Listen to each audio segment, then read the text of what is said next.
देशामध्ये आणि महाराष्ट्रामध्ये निवडणुकीचा रणधुमाळी चालू झाली आणि महाराष्ट्रातला 23 तारखेला पहिल्या टप्प्यामध्ये होणाऱ्या निवडणुकीने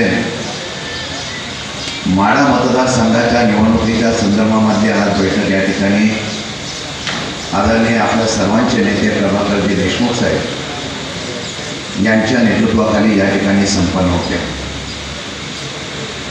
मी देशमुख साहेबांचा मनापासून या ठिकाणी आभार व्यक्त करेन। महाराष्ट्रातल्या सर्व निवडणुकीच्या निकालाच्या संदर्भातली उत्सुकता होती। माढामधल्या सर्व असलेल्या उमेदवारी सर्व पक्षांनी जाहीर केल्या, फक्त 2च मतदारसंघ बाकी राहिला होता, एक माढा आणि किरीट सोमय्यांचा ईशान्य मुंबई। विरोधी पक्षाला उमेदवार कोण द्यायचा अशा प्रकारचा प्रश्नचिन्ह निर्माण झाला। त्याचं कारण एक होतं की पवार साहेबांनी एक निर्णय घेतला आणि सामान्य कार्यकर्त्यामध्ये मिसळणारा एक कार्यकर्ता संजय शिंदेच्या रूपाने या ठिकाणी दिल्यामुळे भाजपच्या आणि त्यांच्या मित्र पक्षाचे सर्व मनसुबे उलटे झाले। आपल्यातले सर्वजण इच्छुक होते। पहिल्या प्रथम पवार साहेबांनी उमेदवारी जाहीर केली। आपल्या सर्वांना मनापासून या ठिकाणी अपेक्षा होती की पवार साहेबांचं नेतृत्व परत आपल्याला मिळत आहे। पवार साहेबांनी केलेलं नेतृत्व आपण 5 वर्षामध्ये पाहिलं। सर्वसामान्य लोकांच्यासाठी वेळ देणारा नेता आणि त्याप्रमाणे आपल्या सर्वांची इच्छा होती साहेबांनी लढावं। साहेब थांबले। प्रभाकर देशमुख साहेब असतील, संजीव बाबा असतील, अनेक मान्यवर ज्या ठिकाणी इच्छुक मध्ये होते। जे काही चित्र रंगवलं गेलं ते आमच्यावर अन्याय झाला। त्या दिवशी आदरणीय अजितदादा पवार यांनी स्पष्टीकरण केलं की सर्व मंडळीची इच्छा होती की विजयदादांनी या ठिकाणी निवडणूक लढवावी, परंतु त्यांनी निवडणुकीला नकार दिला आणि राष्ट्रवादी काँग्रेस पक्षाने काँग्रेस मित्र पक्षाची हमखास निवडून येणारी जागा ही माढा मतदारसंघातली कोणत्याही परिस्थितीत निवडून आली पाहिजे अशा प्रकारचा कार्यकर्त्यांनी नेत्यांचा कौल घेतला आणि चर्चांती शेवटी एक नाव या ठिकाणी झालं, ते संजय मामा शिंदेंचं झालं। आणि या निवडणुकीच्या निकालाच्या संदर्भामध्ये आज कोणी काही सांगो, आज आपल्या सर्वांच्या उपस्थितीमध्ये प्रामाणिकपणे सांगतो की माढा मतदारसंघाचा उमेदवार संजय मामा शिंदे ऐतिहासिक मताने तुमच्या आशीर्वादाने निवडून येते हा विश्वास या ठिकाणी मी व्यक्त करतो। लढाई जी आहे ही लढाई सर्वसामान्य शेतकऱ्यांची आहे। आमची लढाई जी आहे ती आमच्या तरुणांची आहे। आज राष्ट्रवादी काँग्रेस पक्षाने जाहीरनामा प्रसिद्ध केला, एकच सांगितलं की मागच्या वेळेला जे कर्जमाफी केले आमचं सरकार आलं म्हणजे आपलं सरकार आलं तर पहिल्या प्रथम संपूर्ण कर्जमाफी शेतकऱ्यांची केली जाईल हे जाहीर आश्वासन देण्याचा पक्ष कोणता असेल तो राष्ट्रवादी काँग्रेस पक्ष आहे। आणि म्हणून कर्जमाफी करायची, राष्ट्रवादी काँग्रेस पक्षाला आणि त्यांच्या मित्र पक्षाला मतदान करायचं। राहुल गांधींनी पण जाहीर केलाय दारिद्र्य रेषेखाली लोकांनी कुटुंब असेल त्यांना 72,000 रुपये त्या ठिकाणी देण्याच्या बाबतीमध्ये घोषणा केली आहे। या 2 घोषणा दारिद्र्य निर्मूलन करण्यासाठी आणि शेतकऱ्यांना उभं करण्यासाठी निश्चितपणाने आहे। इतिहास घडवा आणि हा इतिहास असा घडवून दाखवा की माढा मतदारसंघ, सातारा लोकसभा मतदारसंघ नव्हे तर 12 ते 13 असलेले खासदार राष्ट्रवादी काँग्रेस पक्षाचे निवडून येतील। त्यामध्ये माढा लोकसभा मतदारसंघाचा उमेदवार सुद्धा प्रचंड आणि प्रचंड मताने निवडून देण्यासाठी आजपासून काम लागा। एक एक कार्यकर्ता काय इतिहास घडून दाखवतो, गावामध्ये गेल्यानंतर लोकांमध्ये परिवर्तन करून काय दाखवतो, हा इतिहास जनतेच्या असलेल्या कार्यकर्त्याच्या जोरावर, नेत्याच्या नव्हे तर कार्यकर्त्याच्या जोरावर करून दाखवावी एवढीच विनंती करतो।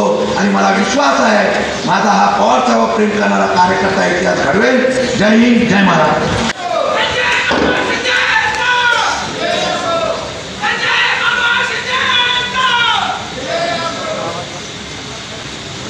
माढा लोकसभा मतदारसंघाच्या त्या नेतृत्वाकडं सोलापूर जिल्हा राष्ट्रवादी पक्षाच्या नेत्यांनी दिलेला होता. त्या नेतृत्वाने काही पक्ष बदलाची भूमिका घेतली. राष्ट्रवादीमधून त्यांनी भाजपमध्ये प्रवेश केला आणि राष्ट्रवादी काँग्रेस पक्षाच्या या मतदारसंघातल्या सगळ्या नेते मंडळींची बैठक ज्यावेळी झाली आणि त्या बैठकीमध्ये या सगळ्या नेते मंडळींनी माझ्यावरती विश्वास दाखवला की हा पोरगा कामाला चांगला आहे आणि त्याला पुन्हा राष्ट्रवादीमध्ये बोलवा आणि हे तिकिटाच्या दृष्टीनं मला त्यांनी आदेश दिले आणि म्हणून मी राष्ट्रवादी काँग्रेसच्या त्या दिवशी फोननंतर या ठिकाणी या पक्षाच्या तिकिटावरती उभं राहिला. आदरणीय पवारसाहेबांच्या विचाराचं राजकारण करत असताना मी पवारसाहेबांच्या विचारापासून बाजूला गेलेलो नव्हतो, काय अंतरावरती जाऊन उभारलेलो होतो आणि या निवडणुकीमध्ये हा विश्वास पुन्हा पवारसाहेबांनी माझ्यावरती नेते मंडळींनी व्यक्त केला आणि ही उमेदवारी दिली. म्हणून आज मी तुमच्या पुढे या निमित्तानं मतं मागण्यासाठी आलो. मी या निमित्तानं बोलत असताना एवढंच म्हणेल की मी जिथं जिथं काम केलं तिथं चांगल्या पद्धतीनं एक विकासाचं दूरदृष्टीचं अशा प्रकारचं काम करण्याचा प्रयत्न केला. मी स्वतःची कारखानदारी उभा केली, स्पिनिंग सारखं एक युनिट उभा केलं आणि हे लोकसहभागातून उभा केलं. कारखानदारी उभा करीत असताना 3,000 लोकांकडून 50,000 रुपयाचे शेअर्स गोळा केले, त्यातून 15 कोटी रुपये गोळा केले. स्वतःजवळचे 3-3.5 कोटी टाकले आणि 2 कोटी मित्र पार्टनर लोकांचे टाकले, असे 21 कोटी आणि बँकांचे 41 कोटी. असा थोडक्यामध्ये छोटासा प्रयोग करून छोटासा कारखाना 17,000-2200 गाळप क्षमतेचा कारखाना उभा केला. तो करत असताना 6.5 महिन्यामध्ये कारखाना उभा केला. हे महाराष्ट्रातलं भारतातलं पहिलं उदाहरण आहे. हे कारखाना उभारणीपासून 6.5 महिन्यानंतर गाळप सुरू झालं. त्याला कुठल्याही प्रकारचं छत नव्हतं. कुठल्याही कारखाना उभारणीमध्ये अनुत्पादित बाबीवरती कुठेही त्याचा 1 रुपया खर्च केलेला नव्हता. मला 41 कोटी शशिकांत शिंदेसाहेबांना सांगू इच्छितो की 41 कोटी बँकेनं मला लोन मंजूर केलं. ह्या 41 कोटीला मला कोलॅटर बँकेने 41 कोटीची मागितली. 400-450 लोकांनी कोलॅटर मला दिलेली होती आणि त्याची जाणीव मला होती. त्यामुळं कारखाना उभारणीपासून 2 वर्षामध्ये 1.5 सीझनमध्ये पैसे देणारा माझा एकटा कारखाना 100% पैसे देणार आणि जोपर्यंत लोकांच्या उतार्यावरचे बोजे कमी होत नव्हते तोपर्यंत त्या कारखान्याने छत केलेलं नव्हतं, ऑफिस केलेलं नव्हतं, गाडी घेतलेली नव्हती. अशा पद्धतीनं या संस्था उभा करत असताना आज स्पिनिंगसारखे एक युनिट मी त्या ठिकाणी चालवतो. स्पिनिंगचे या 5 वर्षातले युनिट तुम्ही बघितले तर कुठेही तुम्हाला स्पिनिंगचं युनिट सक्सेस अशा पद्धतीचं आत्ताच्या सगळ्या सरकारच्या धोरणाच्या अडचणी, लाईटच्या काही दराच्या अडचणी, मार्केटच्या काही अडचणी, ह्या सगळ्या गोष्टींमधून सुद्धा एक स्पिनिंगचं युनिट असं मी चालवतो आहे की गेली 5-7 वर्ष चालवतो आहे. की क्वालिटीच्या बाबतीमध्ये जगातल्या पहिल्या 10मध्ये माझ्या स्पिनरचं नाव आहे. जगातल्या पहिल्या 10 स्पिनिंगच्या जे क्वालिटीचे पॅरामीटर आहे तर त्यामध्ये त्या स्पिनिंगचं काम केलेलं आहे आणि व्यवस्थितपणे 3 युनिट आज 1,000-1,200 लोकांच्या पगारी त्या ठिकाणी व्यवस्थित होते. बँकेचे हप्ते महिन्याच्या महिन्याला जाते. 5-6 वर्षामध्ये सिंगल एक सुद्धा आत्तापर्यंत थकलेलं आहे, इंटरेस्ट थकलेलं आहे, पगारी थकलेलं आहे. म्हणजे सातत्यानं व्यवस्थितपणे ह्या गोष्टी व्यावहारिकदृष्ट्या असू द्या, संस्था चालवत असताना असू द्या. आज जिल्हा परिषदेचा कारभार मी त्या ठिकाणी करतो. जिल्हा मध्यवर्ती बँकेमध्ये मी चेअरमन म्हणून काम केलं आहे. माझ्या कालखंडामध्ये आमच्या जिल्ह्यामध्ये 1400-1450 कोटी शेती कर्ज पीक कर्ज वाटणारा कालखंड फक्त माझा आहे. मी 650 कोटी पवारसाहेबाकडून NCDCचे 650 कोटी आणले, स्वतःचे 650 कोटी डिपॉझिट, 1300 कोटी एका वेळेस त्या जिल्ह्यामध्ये 1350 कोटी पीक कर्जाचं वाटप करणारा कालखंड माझा आहे आणि तोही 0% व्याज आहे.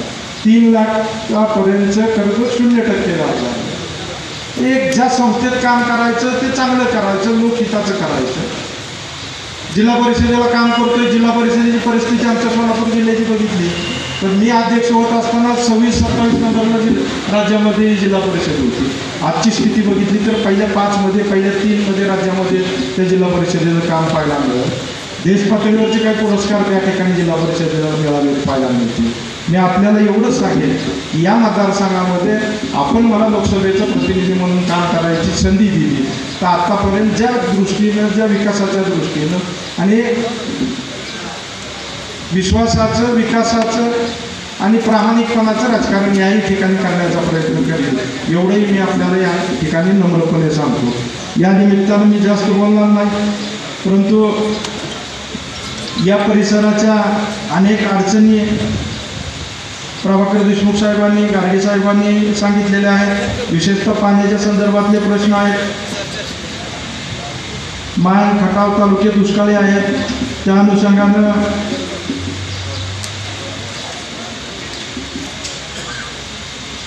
उरमुडीच्या पाण्याच्या वाटपाचा विषय असेल, जिहे खानापूर, त्याचबरोबर जिहे काटापूर योजनेच्या बाबतीतले काही विषय असतील, टेंबूच्या पाण्याच्या संदर्भामधले काही विषय असतील, मान खटावमधल्या MIDCचे काही विषय, शिक्षणाच्या सुविधाच्या संदर्भातले काही विषय, ह्या सगळ्या विषयामध्ये प्रामाणिकपणे या विषयाची सोडवणूक करण्याचा प्रयत्न भविष्यकाळामध्ये करेल एवढंच आपल्याला या निमित्तानं सांगतो.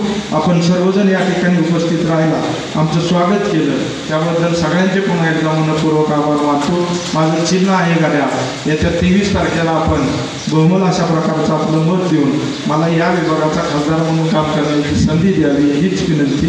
जय हिंद, जय महाराष्ट्र.